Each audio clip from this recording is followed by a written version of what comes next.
এসেছে। এবং এই নফল রোজাগুলোর মধ্যে কিছু রোজা আছে বেশ ফজিলতে।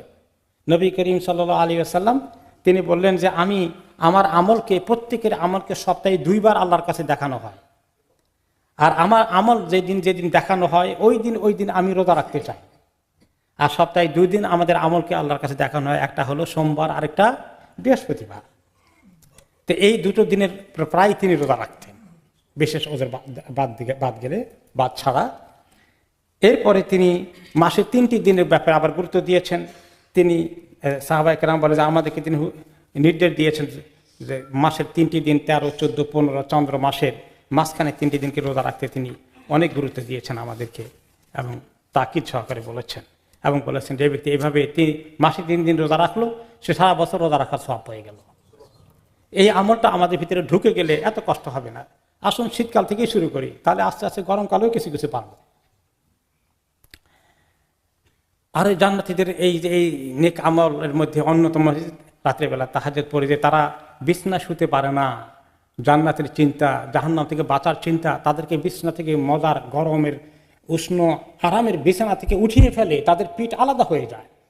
তারা আল্লাহর কাছে দাঁড়িয়ে তাহাজ্জুদ পড়ে আর দোয়া করে, জাহান্নামের ভয় থেকে নিরাপত্তা চায়, আর জান্নাতের আশা করে আল্লাহর কাছে দরখাস্ত দিতে থাকে। তাহলে আল্লাহ তাআলা এই যে শীতকাল নিয়ে এসেছে, এখানে অনেকগুলো আমল আমরা পেলাম, আমরা এগুলিকে আমল করার চেষ্টা করি।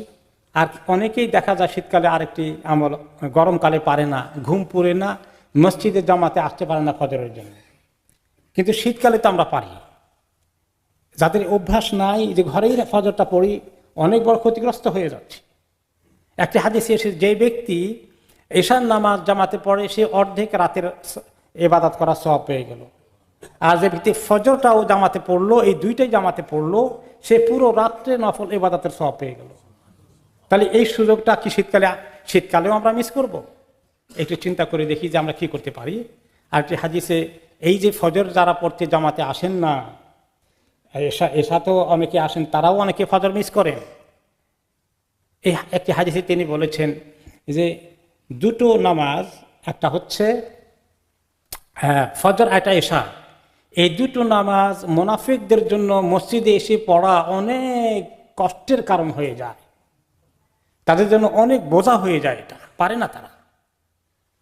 যদি জানতো মানুষ যে এই 2টো নামাজের মধ্যে কি আছে মসজিদে এসে জামাতে পড়লে, তাহলে তারা অসুস্থ হয়ে গেল, যদি হাঁটতে পারে না, হামাগুড়ি দিয়ে আসতে হয়, তাহলে হামাগুড়ি দিয়ে হেঁটে এলেও মসজিদে আসতো।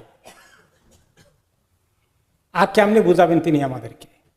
সুস্থ মানুষ আমরা একটু অলসতা, লেটে ঘুমাই, উঠতে পারি না, বাস এভাবে করে প্রতিদিন ফজরের আমরা জামাতকে মিস করছি, এটা ঠিক নয়। আর কেউ তো আছে ওয়াক্তও মিস করে ফেলেন, আল্লাহ তাআলা মাফ করুন।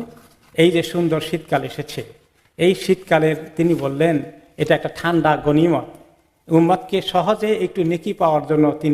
তিনি জানেন যে আমাদের অনেক দুর্বলতা আছে, আমরা সাহাবীদের লেভেলে পৌঁছতে পারছি না, এই জন্য তিনি আমাদেরকে অল্প সময় অল্প খাটনি করে সুযোগ নেওয়ার জন্য সুন্দর সুন্দর ফর্মুলাগুলো পেশ করেছেন। আমরা কি এগুলো গ্রহণ করব না? এই যে এই শীতকালে শুরু করি আমরা সবাই যে সপ্তাহের এই সোম বৃহস্পতি রোজা রাখি, আর মাসের 13, 14, 15 রোজা রাখি, নফল রোজা রাখি, চেষ্টা করি, দেখবেন যে ইনশাআল্লাহ এত কষ্ট হচ্ছে না। যেহেতু রমাদানে পারি, এখানে কেন পারবো না? আর একটু একটু চেষ্টা করে ফজরের কিছু আগে উঠা যায় কিনা আল্লাহর কাছে তৌফিক চাই। আল্লাহ তাআলা আমাদেরকে